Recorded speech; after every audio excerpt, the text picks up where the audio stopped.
zaman kiwari mun maneh posisi keur dihandap atawa keur ripuh pasti ngalaman siga kieu. Ngadadak kabeh pada ngajauhan,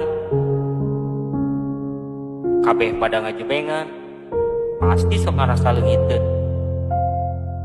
Leungiteun kanu beungeut-beungeut nu biasa sok ngomong, "Mang, tulungan urang lah, urang keur ripuh. Mang, baturan urang lah, urang eueuh batur. Mang, urang kudu kumaha, urang bingung." Tah beungeut-beungeut nu karari tempat teh sok ngadak ngaleungit pas nalika maneh keur dihandap mah. Bener teu?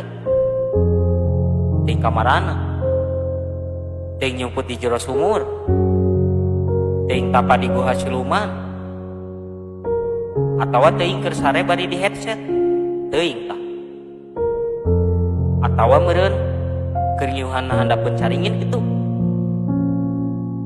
Tapi teu salilana kabeh kitu, teu salilana kabeh sarua.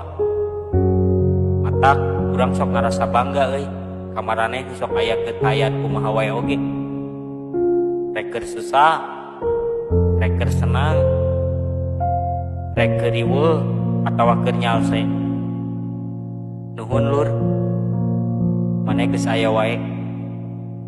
Nuhun oge kamaraneh nu geus ngalaleungit ngajar rarauhan, karena mararaneh urang jadi nyaho, urang jadi ngarti artina kahirupan.